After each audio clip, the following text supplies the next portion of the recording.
Assalamualaikum warahmatullahi wabarakatuh. Selamat pagi, salam sejahtera untuk kita semua.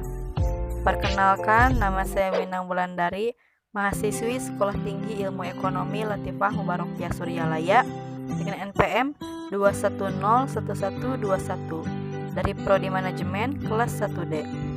Pada kesempatan kali ini, saya akan sedikit memaparkan hasil presentasi yang telah saya buat dengan tema Ruang Lingkup Manajemen di Organisasi. Adapun pokok pembahasan dari video ini adalah yang pertama, untuk mengetahui apa itu manajemen. Yang kedua, mengenai fungsi-fungsi dari manajemen. Yang ketiga, mengenai tingkatan manajemen. Dan yang keempat, mengenai keterampilan apa saja yang harus dimiliki oleh para manajer di dalam suatu organisasi. Yang pertama, mengenai pengertian manajemen. Manajemen adalah ilmu dan seni dalam proses perencanaan, pengorganisasian, pengarahan, dan pengendalian dalam mengelola sumber daya yang terbatas secara efektif dan efisien. Pokok bahasan yang kedua adalah mengenai fungsi-fungsi dari manajemen. Menurut George Terry, fungsi manajemen itu diklasifikasikan menjadi 4 bagian. Yang pertama planning atau perencanaan, yang kedua organizing atau pengorganisasian, yang ketiga adalah executing atau pengarahan, dan yang terakhir atau yang keempat adalah controlling atau pengendalian, atau yang sering kita singkat dengan POAC. Yang pertama terkait dengan fungsi perencanaan. Fungsi perencanaan berkaitan dengan bagaimana seorang manajer dalam menetapkan tujuan dan cara untuk mencapai tujuan dalam organisasi. Kemudian fungsi yang kedua adalah fungsi pengorganisasian.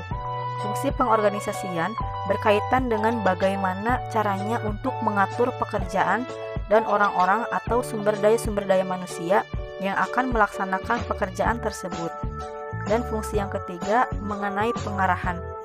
Pengarahan berkaitan dengan kemampuan manajer dalam mempengaruhi dan memberikan tugas dan tanggung jawab kepada para karyawan. Dan yang terakhir fungsi pengendalian. Fungsi pengendalian berkaitan dengan evaluasi kinerja dari sumber daya manusia di dalam suatu lingkungan organisasi. Pokok bahasan yang ketiga adalah mengenai 3 tingkatan manajer yang harus kita ketahui. Yang pertama adalah manajer line pertama atau low manager. Manajer ini bertugas memimpin dan mengawasi para tenaga operasional, contohnya mandor, penyelia, dan sebagainya. Kemudian tingkatan manajer yang kedua adalah manajer menengah.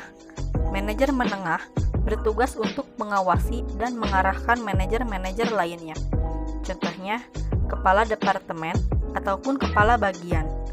Dan yang terakhir adalah manajer puncak atau yang sering kita sebut dengan top manager. Manajer puncak itu bertugas dan bertanggung jawab atas keseluruhan organisasi di dalam manajemen.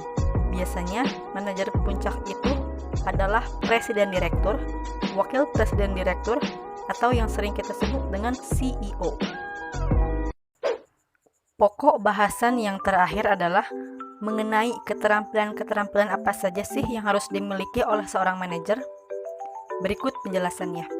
Keterampilan yang harus dimiliki oleh seorang manajer adalah yang pertama, keterampilan konseptual. Keterampilan konseptual berkaitan dengan bagaimana seorang manajer mampu melakukan analisa di dalam pekerjaannya.